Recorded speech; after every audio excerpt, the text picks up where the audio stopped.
Pertama, saya ingin sampaikan bahwa selamat Hari Pendidikan dulu untuk guru-guru kita hari ini yang hari ini hadir. Ini luar biasa sekali. Saya lihat 1K itu, wah, banyak sekali ya yang hadir hari ini. Belum lagi yang di YouTube.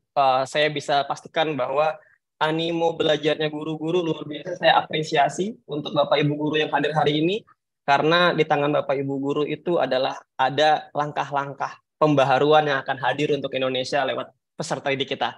Itu yang ingin saya sampaikan, dan bangga buat saya bisa sharing bersama dengan Bapak Ibu yang hadir hari ini. Saya katakan se-Indonesia, ini ruang belajar yang kita akan sama-sama ikuti, dan mudah-mudahan apa yang saya sampaikan hari ini bisa menjadi ruang pemahaman konsep baru, dan seperti apa sih Merdeka Belajar harusnya diimplementasikan di sekolah, dan bagaimana peran kita sebagai guru, dan kita bisa buat apa untuk pendidikan Indonesia lewat Merdeka Belajar yang digagas oleh Mas Nadiem. Saya ingat betul tahun 2018 saya diundang beliau lewat SMSG. Kita berkumpul beberapa penggiat pendidikan, dan kita berdiskusi tentang bagaimana konsep pendidikan Indonesia harus dibawa begitu. Tadi sudah disampaikan ya sedikit tentang siapa saya. Tadi sudah disampaikan betul. Saya kuliahnya belum sampai master sebenarnya, hanya saja saya lebih suka menciptakan sesuatu hal yang baru, terutama saat ini saya dipercaya sebagai pengembang implementasi kurikulum Merdeka dan sebagai rekan partnernya Kemendikbudristek dalam organisasi penggerak begitu. Dan alhamdulillah yayasan teman kita dan tempat saya bekerja saat ini menjadi salah satu rekanan ya atau partnernya Kemendikbud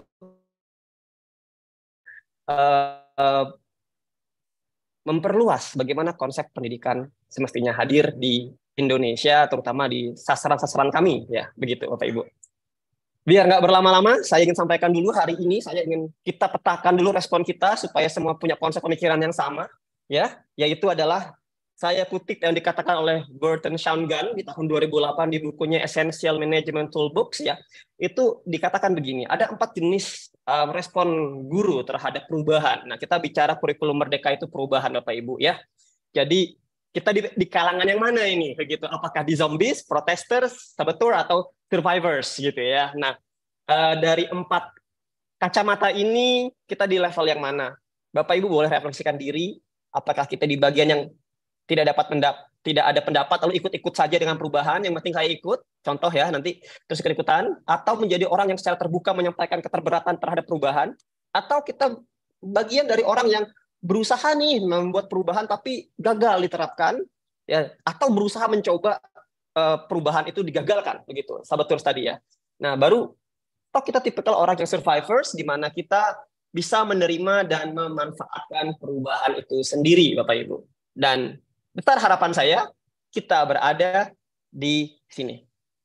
Jadi hari kita sepakat dulu bahwa Bapak Ibu guru akan ada banyak, mungkin ada hal yang sama atau hal yang berbeda saya sampaikan. Mungkin ini menjadi hal yang baru atau hal yang lama, kita samakan dulu bahwa pemikiran kita hari ini kita belajar sama-sama, kita mulai dari titik nol. Dan apa yang saya sampaikan hari ini mudah-mudahan menjadi ruang Bapak Ibu bisa improve nanti ke depan mengajarnya. Begitu. Baik. Karena materi saya lah memahami, jadi kita fokus di tujuan belajar kita hari ini, yaitu adalah memahami bagaimana konsep kurikulum Merdeka itu bisa hadir. Yang kedua, bagaimana mengimplementasikannya dalam proses belajar. Ya, Bapak Ibu nanti silahkan tanya, nanti saya akan moderator pada saat kita sesi tanya jawab nanti. Baik, saya akan masuk ke bagian dasar dulu bagaimana sih kurikulum Merdeka itu bisa hadir terlebih dahulu ya Bapak Ibu ya. Yaitu adalah adanya konsep literasi dasar yang saat ini kita masuk di level urgensi, darurat Bapak Ibu ya. Kalau kita bicara darurat, kita ada di peringkat 8 terbawah, ini menyedihkan sekali. Maka dari itu kalau kita lihat tes kita saat ini bukan menguji kemampuan siswa, tapi melihat bagaimana peta pendidikan Indonesia. Itu ujian yang hadir saat ini di sekolah-sekolah kita, Bapak Ibu ya. Begitu. Dan literasi dasar ini penting begitu ya, dan saya tidak akan bahas banyak di sini karena ini sifatnya dasar dan klasikal dan bukan hal yang begitu fundamental karena Bapak Ibu pasti sudah dapat di materi-materi sebelumnya. Nah, tapi yang menjadi catatan kita adalah ini, bahwa kata kunci literasi saja tidak cukup menjadikan anak itu siap di tahun 2045. Saya katakan sebagai tahun 2045 adalah tahun kita memetik hasil belajar anak-anak. Kenapa tahun 2045? Karena itu di mana anak-anak kita yang saat ini di bangku SMP dan di SMA akan masuk ke jenjang di mana mereka akan masuk dunia nyata, dunia kerja. Saya katakan, Lee Crockett pernah katakan di bukunya bahwa literasi itu nggak cukup, Bapak Ibu. Jadi harus ada skill atau keterampilan abad 21 yang Bapak Ibu harus siapkan untuk anak-anak kita. Dan ini adalah PR yang saya katakan luar biasa ya, Bapak Ibu, ya kita harus siapkan. Begitu. Dan apa saja? Apakah hanya pemecahan masalah, kreativitas, berpikir analitis, kolaborasi, komunikasi, dan beretika? Yang jadi masalah adalah kita fokus di sini, Bapak Ibu ya, fokus di pemecahan masalah sampai komunikasi, tapi kita lupa di sini. Kita lupa di keberetikaan dan bertanggung jawab. Oleh karena itu kenapa pendidikan kita menerapkan yang namanya P5 atau profil Pancasila dalam proses pendidikan kita. Begitu. Inilah urgensi yang harus kita hadapi, dan datanya dari mana, Bapak Ibu ya? Asal-usul konsep ini, dan itu karena adanya pergeseran prioritas kebutuhan kerja, kebutuhan keterampilan di abad 21 ini atau di era nanti di tahun 2045, di mana anak-anak kita akan bekerja, akan hidup sebagaimana mestinya sebagai seorang tahanan, sebagai pelajar, tapi sebagai bagian dari negara ini, begitu. Nah, ada pergeseran prioritas, Bapak Ibu. Kalau Ibu bisa lihat di sini ya, yang di peta sebelah kiri yang saya akan lingkari ini, ya Bapak Ibu ya. Yang saya lingkari itu, Bapak bisa lihat bahwa kita temukan di situ adanya pergeseran pekerjaan rutin yang kalau Bapak Ibu bisa lihat di sini adalah pekerjaan yang dikerjakan oleh manusia. Sekarang udah ada bagian yang dikerjakan oleh mesin. Saya ambil datanya dari National Center on Education tahun 2000, tepat 2007 ya Bapak Ibu ya. Dan kita kategorikan yang kotak ini, yang saya kotakin sekarang Bapak Ibu ya, itu adalah negara-negara yang kurang maju. Begitu. Negaranya kurang maju, dan ini adalah negara-negara maju. Kalau kita perhatikan negara Indonesia sedang naik masuk ke negara yang maju. Artinya akan ada pekerjaan-pekerjaan rutin yang ini tadi akan diambil oleh pekerjaan rutin yang digantikan oleh mesin. Itu. Dan lama-lama ini akan menjadi merah, Bapak Ibu. Ini akan habis dengan sendirinya menjadi pekerjaan yang dikerjakan oleh mesin. Berarti lowongan pekerjaan yang akan datang itulah pekerjaan kreatif, Bapak Ibu. Yang di mana pekerjaan itu adalah lebih pada ini. Riset, pengembangan, desain, pemasaran, manajemen rantai suplai global, dan lain-lain. Oleh karena itu, saya pun juga tidak bisa tinggal diam, Bapak Ibu.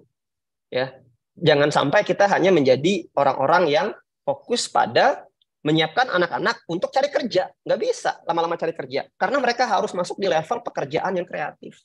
Di mana itu juga didukung oleh sumber yang saya dapatkan dari Future Job Survey tahun 2020 ya, dari World Economic Forum. Datanya masih baru dan segar, bahwa ada pergeseran nih Bapak Ibu, yang saya kotakin ya. Ada pergeseran bahwa kebutuhan pemikiran kritis dan analitis itu tinggi, pemecahan masalah tinggi. Yang menarik adalah kemampuan fisik, kerja yang pakai fisik, Bapak Ibu, itu makin lama makin ditinggalkan. Gitu. Kebutuhannya akan hilang. Begitu. Nah, artinya keterampilan inilah yang harus kita ajarkan kepada anak-anak. Begitu. Nah, kalau kita ngajarin kepada anak-anak, artinya kita harus tahu nih metodenya seperti apa. Nanti metodenya akan disampaikan besok ya Bapak Ibu ya. Tapi saya akan masuk ke bagaimana konsep ini harus hadir dulu. Jadi Bapak Ibu, kita harus ajarkan anak kita masuk ke level pemikiran kritis, problem solving, self management, teamwork ya, bekerja dengan orang lain, manajemen, komunikasi, penggunaan teknologi yang penting, dan yang paling dasar adalah literasi dasar itu sendiri. Gitu. Hingga kemampuan fisik itu adalah sifatnya supported nantinya. Begitu. Nah, ini adalah tantangan kita sama-sama ya Bu ya, khususnya Indonesia, mau bawa kemana negara kita dan anak-anak kita nanti. Apakah kita, yang penting anak kita ada di kelas ngajar, udah anak selesai kuliah gitu, apakah cari kerja udah begitu aja kita biarkan? Ini tantangan Bapak Ibu dan tantangan kita semua sebagai pengajar, dan saya juga pendidik di sini, saya juga mengajar Bapak Ibu ya. Saya mengajar dan senang sekali bisa ambil bagian di pendidikan, dan luar biasa ketika saya harus masuk di ranah pekerjaan yang kreatif ini.